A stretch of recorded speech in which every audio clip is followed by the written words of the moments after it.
Haleluya. Terima kasih, Tuhan memberkati persembahan kita dengan berlimpah-limpah. Amin.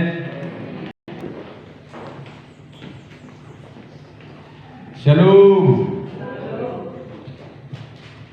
Mari Bapak Ibu kita bersemangat dan senantiasa bersukacita, bergembira dan senang hati di dalam hidup ini. Sebab firman Tuhan berkata, hati yang gembira adalah obat yang manjur. Amin. Jadi hati yang gembira itu obat yang manjur. Lebih manjur dari obat dokter. Yang percaya katakan amin. Tetapi semangat yang patah mengeringkan tulang. Karena itu mari kita bersukacita. Sukacita itu adalah salah satu dari buah Roh Kudus yang dikerjakan Roh Kudus di dalam hati kita, karena Roh Kudus ingin kita semua sehat-sehat, baik-baik dan sejahtera, maka diberikan sukacita kepada kita. Haleluya. Dan sukacita itu harus kita pakai. Apa yang diberikan Roh Kudus termasuk sukacita harus kita pakai dan tunjukkan setiap hari. Sama seperti kita memakai perhiasan kita.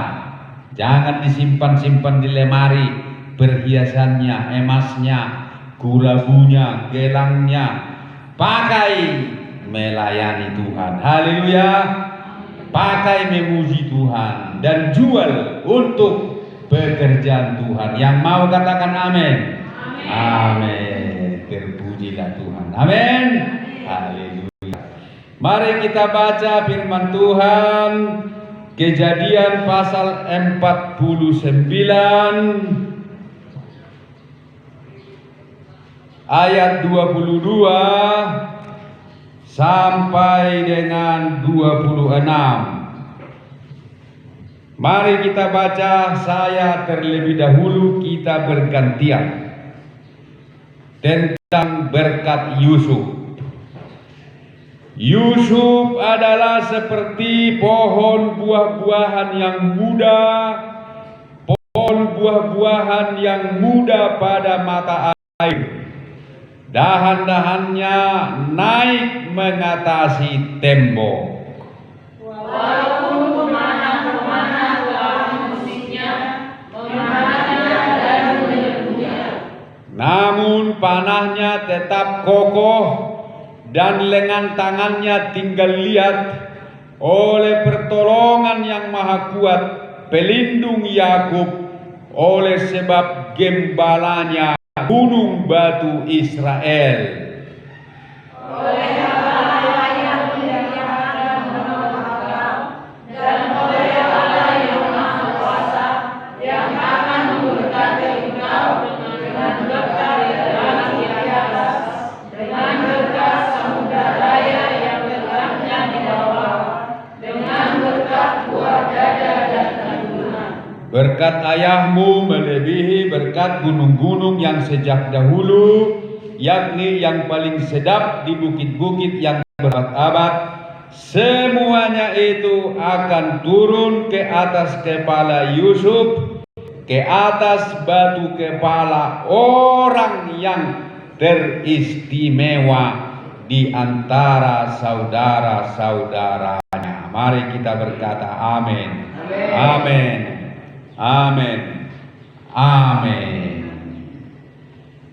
Ini adalah berkat buat Yusuf. Yusuf itu adalah anak Yakub. Anak Yakub ada 12 orang, salah satu bernama Yusuf. Dan Yusuf ini adalah anaknya yang nomor 11. Nomor 11. Kita melihat di sini dikatakan bahwa Yusuf itu adalah orang yang teristimewa. Orang yang teristimewa dari semua anak-anak bapaknya. Memang dia teristimewa. Dan berkat untuk dia pun adalah berkat yang terbaik, yang melebihi dari berkat-berkat yang diterima dan yang dijanjikan bagi saudara-saudaranya.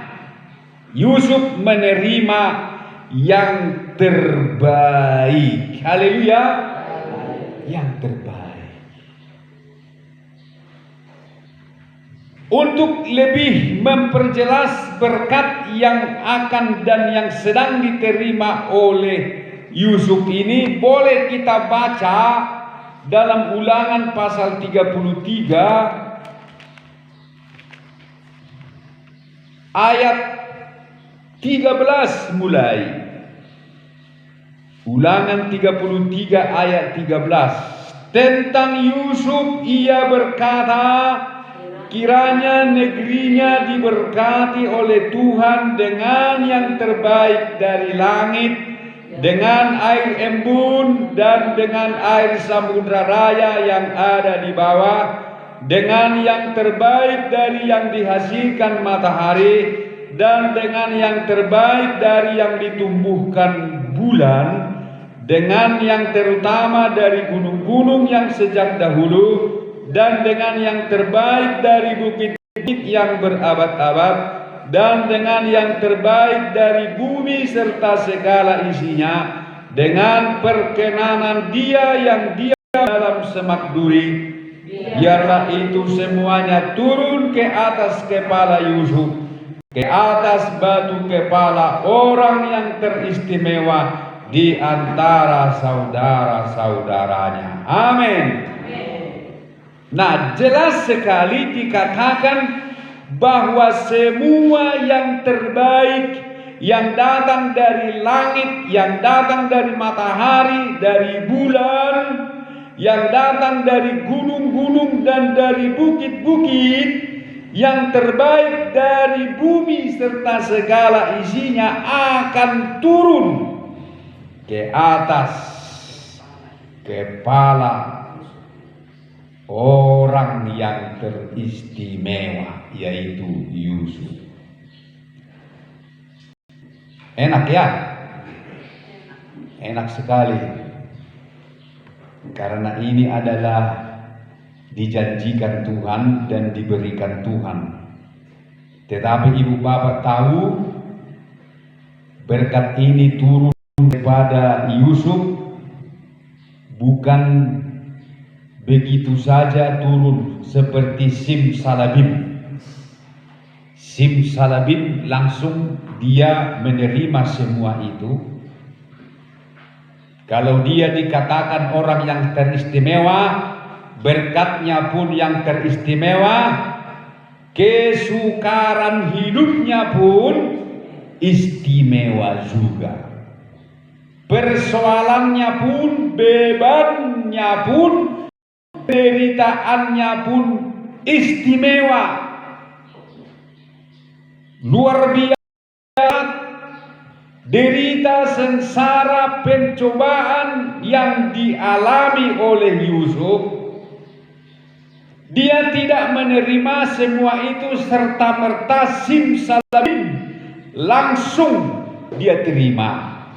Tetapi kita juga harus memahami betapa istimewanya persoalan hidupnya, penderitaannya. Ibu bapak, dia menerima upah yang terbaik sebagai upah bagi orang yang paling menderita di antara saudara-saudaranya. Dialah yang paling menderita, maka berkatnya pun paling baik. Ibu bapak saudaraku sekalian, kalau kita mau diberkati Tuhan dengan berkat yang terbaik, kita harus mau menjadi orang yang paling menderita bagi Kristus. Amin.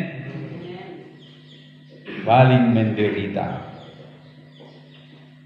Kalau kita melihat para martir, yaitu orang-orang yang mau dibunuh dan yang sudah dibunuh bagi Kristus, mereka disiksa, menderita dan sengsara, bahkan nyawanya pun diputus karena Kristus. Mereka menerima berkat yang terbaik di sorga daripada kita yang mati normal. Amin. Ya, mereka lebih diutamakan di sorga daripada kita. Nah, kalau kita ibu bapak ingin seperti Yusuf ini, mari kita melayani Tuhan dengan sungguh-sungguh. Kita harus rela bersusah-susah dan berjerih lelah untuk melayani Tuhan. Memang Yusuf ini luar biasa, orang ini luar biasa. Yang pertama, keluar biasaan Yusuf ini adalah bahwa dia itu dalam penderitaan sekalipun dia berbuah.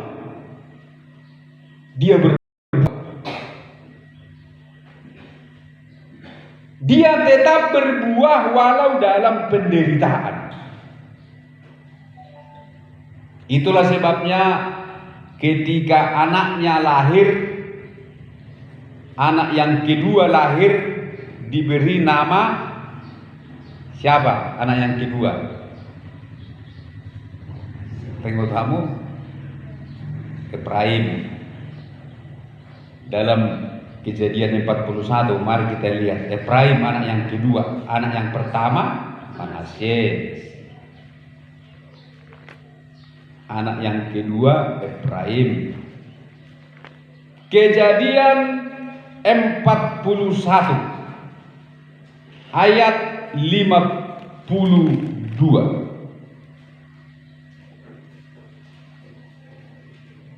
51 atau saya baca ayat 50. Sebelum datang tahun kelaparan itu, lahirlah bagi Yusuf 2 orang anak laki-laki yang dilahirkan oleh Asnat, anak Potifera, imam di On.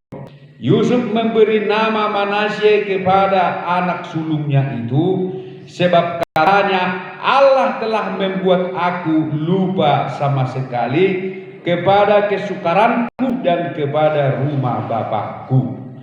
Dan kepada anaknya yang kedua diberinya nama Efraim, sebab katanya, Allah membuat aku mendapat anak dalam negeri kesengsaraanku.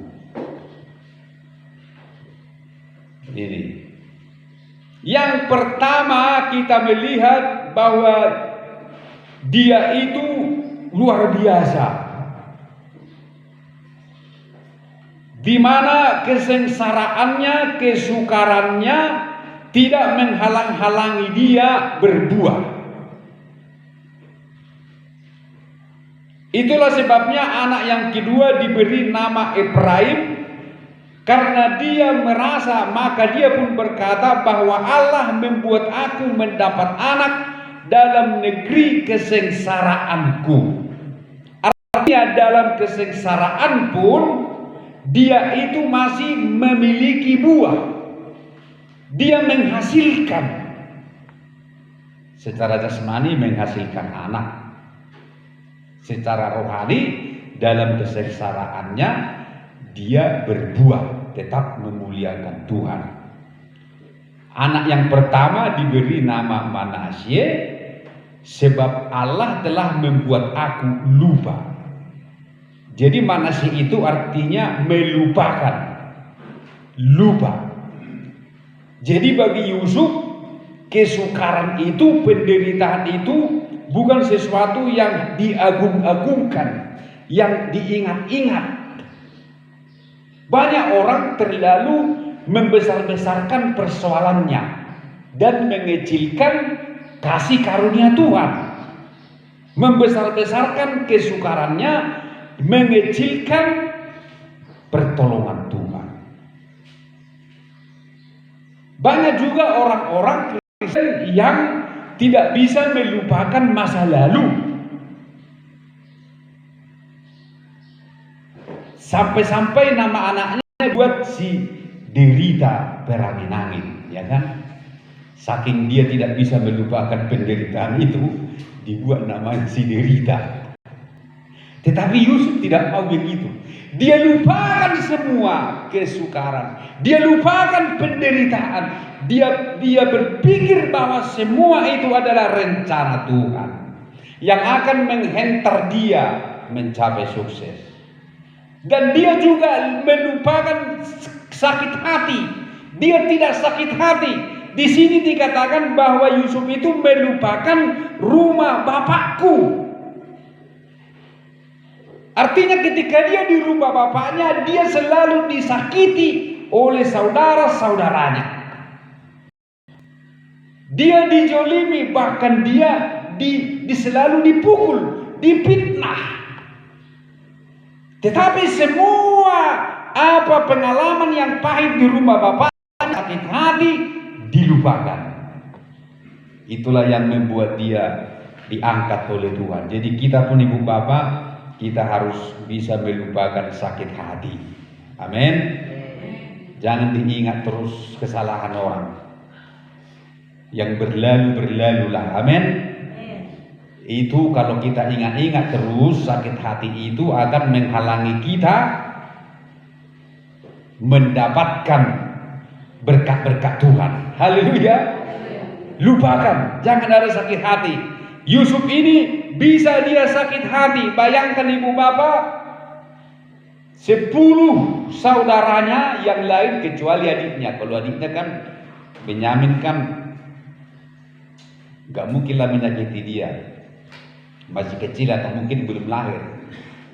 Tetapi 10 lagi mau membunuh dia, selalu mencubiti dia,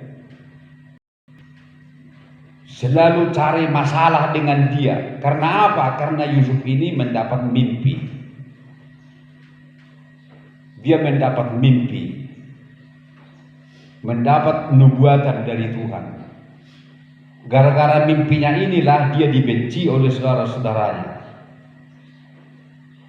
Jadi kita juga kadang kita di dunia ini dibenci oleh dunia, dibenci oleh saudara-saudara kita karena kita mendapat firman. Haleluya. Mendapat nubuatan, mendapat mimpi dari Tuhan, mendapat visi, mendapat firman.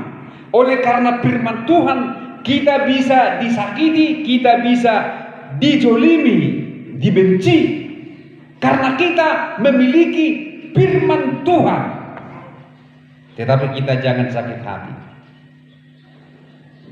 Nah, Manasye dia buat nama itu karena dia bisa melupakan semua sakit hati, melupakan semua penderitaan, melupakan semua persoalan-persoalan, bahkan melupakan semua dosa-dosa. Itu yang diajarkan bagi kita, seperti Rasul Paulus berkata bahwa aku melupakan apa yang telah di belakangku dan mengarahkan diri kepada apa yang di hadapanku dan berlari-lari kepada tujuan untuk memperoleh hadiah, yaitu panggilan surgawi dari Allah dalam Kristus Yesus. Jadi mari kita belajar melupakan yang di belakang, melupakan kesan orang, melupakan kebencian orang. Nah, Yusuf ini semakin dia dibenci, semakin dia disakiti, semakin Tuhan mengangkat dia. Begitulah orang yang hatinya baik, yang tidak memiliki kebencian dan kepahitan, akan diangkat Tuhan. Semakin orang menghancurkan hidupnya, dia akan semakin diangkat Tuhan. Makanya tadi dikatakan dalam Kejadian 49 itu, walaupun ayat 23, walaupun pemanah-pemanah telah mengusiknya, memanahnya dan menyerbunya, ini diusik, diserbu, ditembak dia. Ibu bapak pernah ditembak, dipanah, sudah diusik, ditembak, diserbu, namun Yusuf tidak pernah goyah. Haleluya. Kita pernah harus begitu ibu bapak ya. Walaupun kita ditembak ataupun jamita menembak, tetap semangat. Haleluya. Tak kau tembak kamu dah. Maksud tuh itembak kamu Facebook, mungkin di Facebook.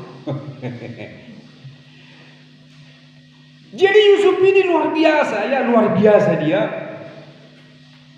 Yang kedua, keluar biasaan Yusuf ini adalah bahwa apa saja yang diperbuatnya berhasil. Itu istimewa dia di situ. Apa yang diperbuatnya berhasil. Manapun dia berhasil. Sehingga Potifar sangat suka kepada dia.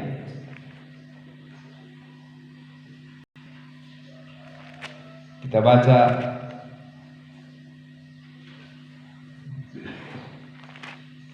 Kejadian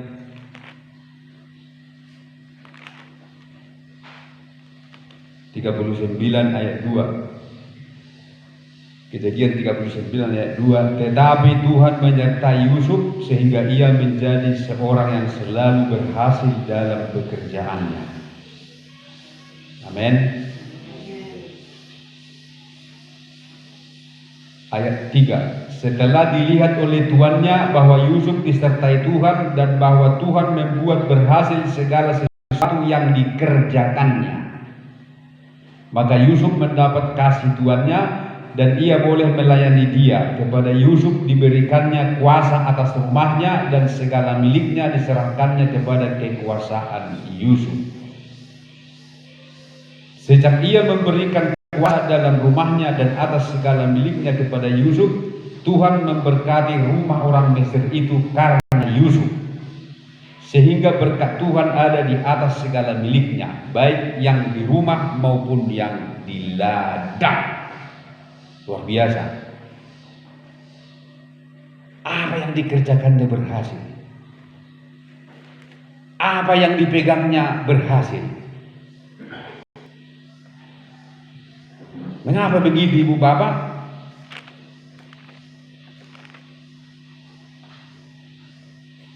Ayat 22, jawabannya di sini. Yusuf adalah seperti pohon buah-buahan yang muda. Pohon buah-buahan yang muda pada mata air. Dahan-dahannya naik mengatasi tembok. Jadi karena dia seperti pohon yang ditanam di tepi mata air. Itu sama dengan Mazmur 1. Ia seperti pohon yang ditanam di tepi batang air, yang menghasilkan buahnya pada musimnya, dan yang tidak layu daunnya, apa saja yang diperbuatnya berhasil. Itulah Yusuf. Dia seperti pohon muda yang ditanam pada mata air. Itu sama dengan orang yang kesukaannya ialah firman Tuhan, yang merenungkan Taurat itu siang dan malam, yang tidak berdiri di jalan orang berdosa, yang tidak duduk dalam kumpulan pencemooh. Tetapi yang kesukaannya ialah Taurat Tuhan. Makanya apa yang diperbuatnya, apa yang dipegangnya berhasil semua. Itulah Yusuf. Maka mari kita seperti Yusuf. Bagaimana caranya supaya kita bisa seperti Yusuf? Kita harus menyukai firman Tuhan, merenungkan firman Tuhan siang dan malam. Mazmur 1 itu loh. Jadi kalau Yusuf bisa, mengapa kita tidak bisa? Asal kita suka kepada Taurat Tuhan, firman Tuhan, maka apa yang kita kerjakan, apa yang kita pegang berhasil. Amin, Ibu Bapak. Sebab Tuhan telah memberkati kita, memberkati tangan kita. Firman Tuhan berkata kepada Yesus, berkata kepada murid-muridnya ketika dia naik ke sorga, tanda-tanda ini akan menyertai orang yang percaya. Banyak di sana disebutkan, tetapi saya kutip satu, yaitu tanda-tanda yang menyertai orang yang percaya adalah mereka akan meletakkan tangannya. Meletakkan tangannya atas orang sakit dan orang itu sembuh. Jadi itu bukan hanya terjadi kepada para rasul, para murid, para penginjil, para nabi atau para pendeta, tetapi itu terjadi dan ada tanda pada setiap orang yang percaya, yaitu saudara dan saya. Jadi tangan kita adalah tangan orang percaya. Makanya kita harus berkata kepada Tuhan dan berdoa kepada Tuhan, katakan kepada Tuhan, Tuhan berkati tanganku. Tanganku adalah tangan orang percaya. Bila mana aku mengerjakan sesuatu pasti berhasil. Berkati tanganku, tangan orang percaya ini apabila aku meletakkan tanganku atas orang sakit, bahkan atas aku sendiri, maka aku dan semua akan disembuhkan. Itulah tangan orang percaya. Itu harus kita imani, Ibu Bapak, sambil kita merenungkan firman Tuhan. Jadi percaya memperkatakan apa yang diberikan Tuhan kepada kita, yakin seyakin-yakinnya bahwa tangan kita juga adalah tangan orang percaya yang diberkati oleh Tuhan, seperti tangan Yusuf. Haleluya. Seperti tangan Yusuf, dimanapun Yusuf berkarya, dia berkarya di rumah bapaknya, diberkati. Dia berkarya di rumah Potifar, diberkati. Dia berkarya di penjara, diberkati. Dia berkarya di istana, diberkati. Dia berkarya di Mesir, Mesir pun diberkati. Bahkan bangsanya sendiri, bangsa Israel dan keluarganya, bapaknya pun dia berkati. Dia pelihara semua. Itu keistimewaan Yusuf. Tetapi Ibu Bapak tahu bahwa apa yang menyebabkan semua itu terjadi dalam diri Yusuf. Ayat 24 berkata, ayat 24, Kejadian 49 ayat 24. Namun panahnya tetap kokoh dan lengan tangannya tinggal lihat oleh pertolongan yang maha kuat pelindung aku. Itu yang pertama, oleh pertolongan Tuhan, bukan karena kekuatannya. Karena Tuhan ada di dalam dirinya. Yang kedua, oleh sebab gembalanya gunung batu Israel. Yang kedua adalah oleh sebab dia mau tergembala. Oleh sebab dia mau digembalakan. Firman Tuhan berkata bahwa gembala daripada Yusuf adalah gunung batu Israel. Berarti dia, hatinya, pikirannya pun digembalakan oleh Tuhan. Dia tergembala. Karena itu ibu bapak, berilah diri kita untuk digembalakan oleh Tuhan. Amin. Digembalakan. Kita ini adalah domba. Jangan simpatisan. Jangan hanya simpatisan, hanya ikut-ikutan. Tetapi harus benar-benar kita digembalakan, tergembala. Mengapa Yusuf bisa begitu? Karena dia memiliki gembala, dan gembalanya adalah Tuhan. Jadi orang yang digembalakan oleh Tuhan pasti ditolong oleh Tuhan. Amin. Orang yang digembalakan oleh Tuhan pasti dibela oleh Tuhan. Pasti diberkati oleh Tuhan. Pasti dilindungi oleh Tuhan. Pasti diangkat dan ditinggikan oleh Tuhan.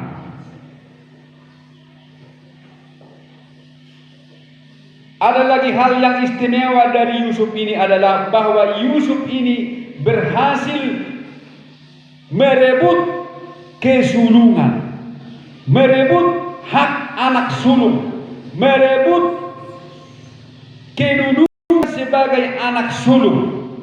Padahal dia bukan anak sulung, dia adalah anak nomor 10.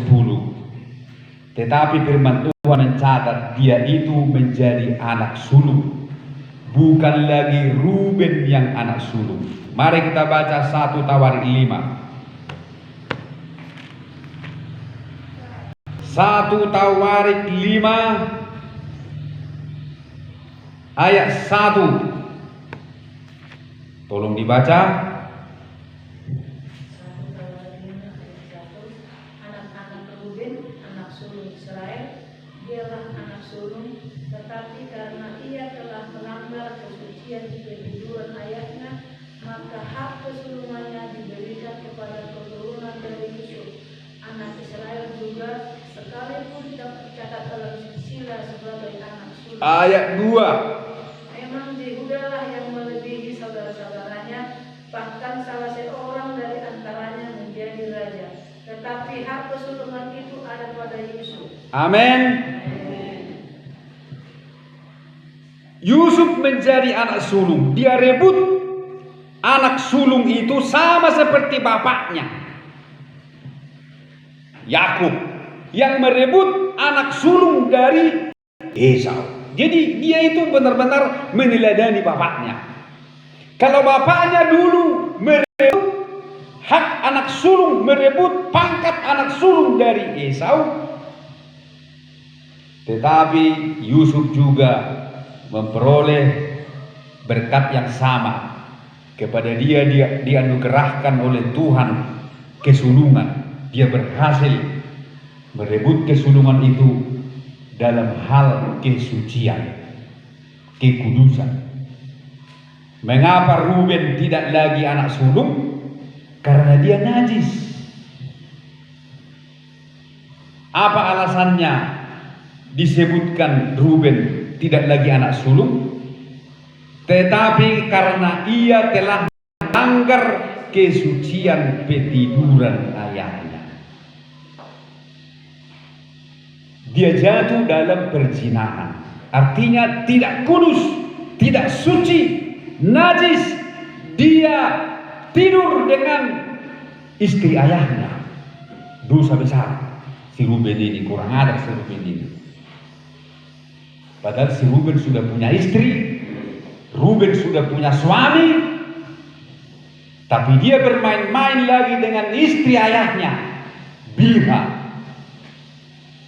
Bilha itu budaknya Rahel yang diberikan kepada Yakub suaminya menjadi istrinya karena Rahel tidak melahirkan waktu itu.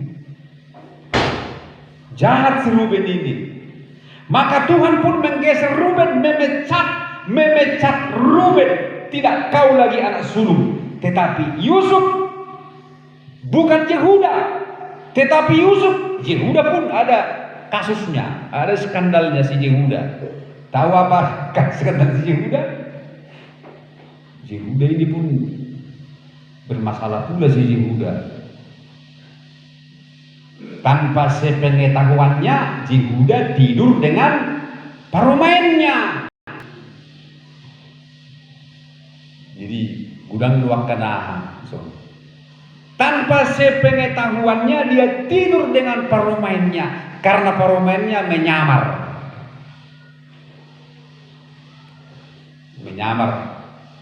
perempuan panggilan, perempuan bayaran, lalu hamil.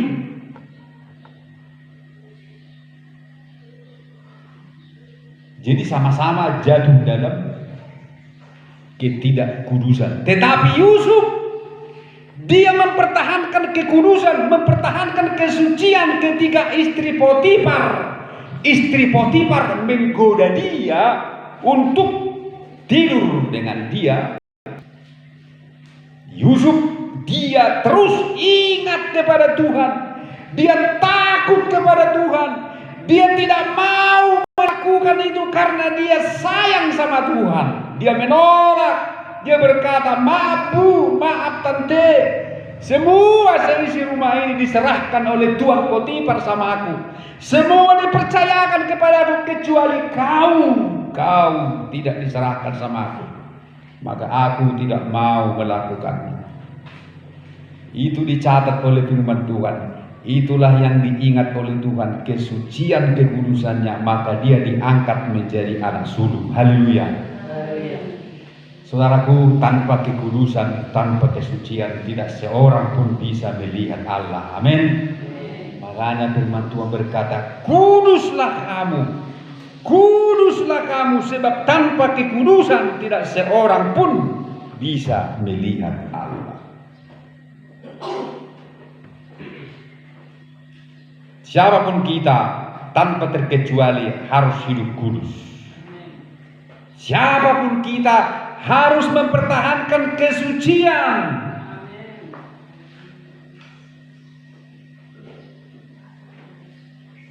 Makanya dia disebut anak sulung.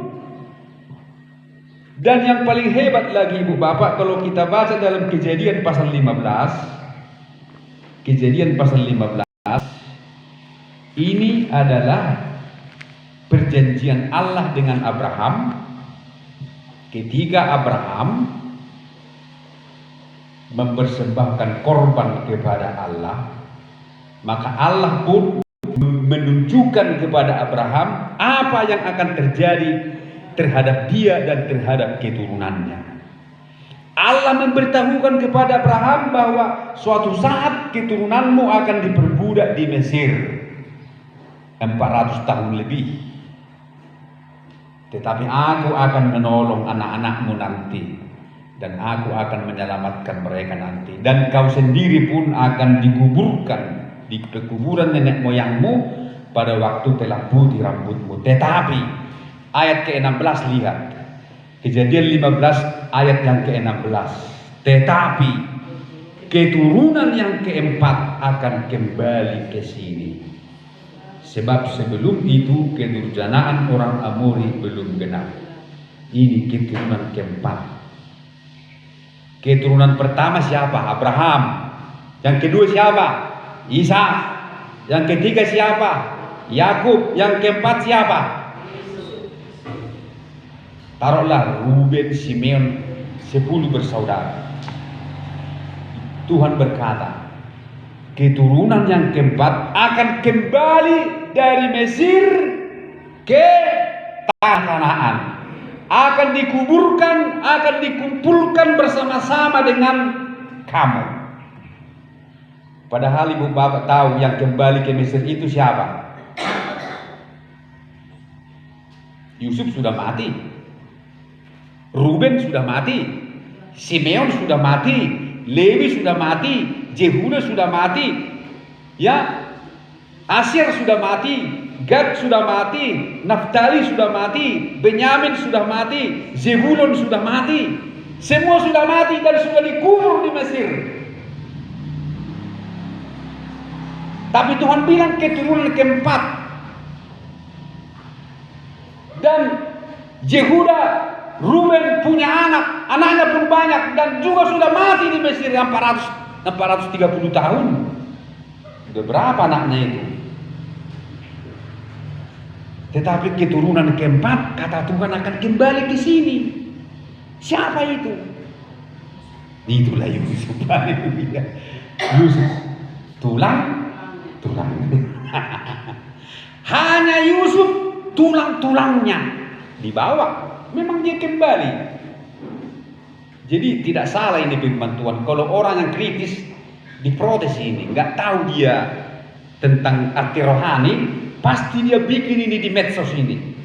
Alkitab orang Kristen berantakan. Pasti dibikin begitu kan. Tetapi harus kita dalami bahwa Yusuflah yang kembali, tulang-tulangnya.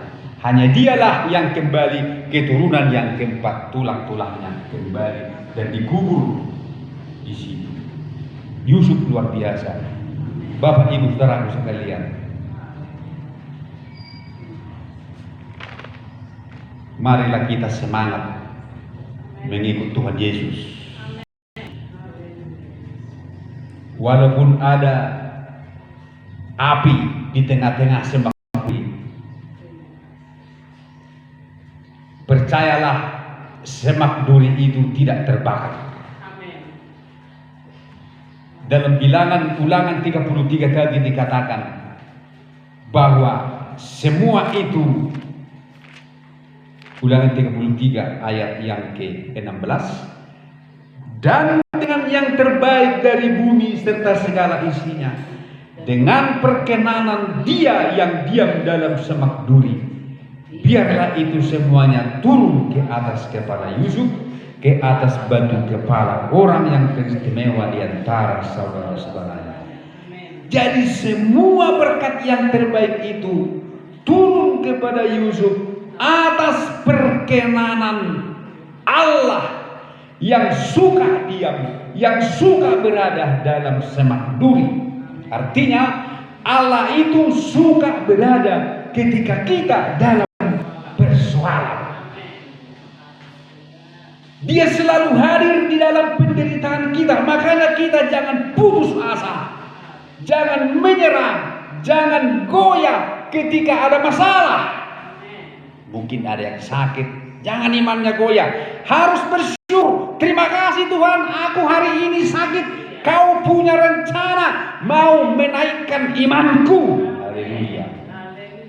Kau mau menaikkan imanku. Kau mau menaikkan imanku dari kelas 1 ke kelas 2. Aku tunggu rencanamu Tuhan. Aku akan setia. Seperti Dia hadir kepada Musa di dalam semak duri. Lihatlah, semak duri itu tidak terbakar walau api membakarnya. Itu adalah penderitaan bangsa Israel yang diperbudak 400 tahun di Mesir, tetapi mereka tidak terbakar.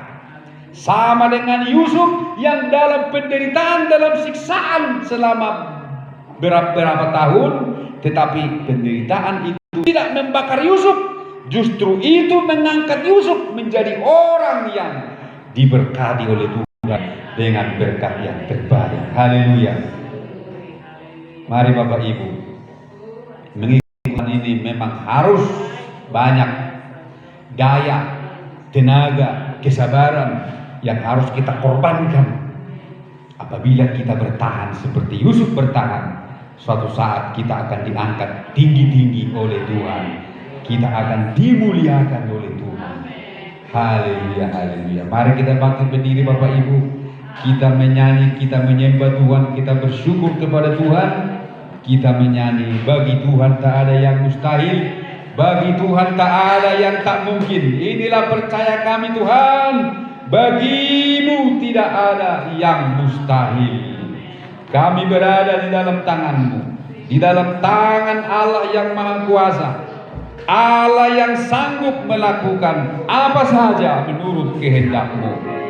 Ajari kami setia seperti Yusuf, tidak bersungut-sungut, tidak marah, tidak menyesal, tetapi bersyukur senantiasa dan tidak mempersalahkan orang lain, tidak mengingat-ingat masa lalu, hidup dalam kekudusan, kesucian, sebab percaya Allah sanggup menolong, Allah sanggup memberkati. Haleluya.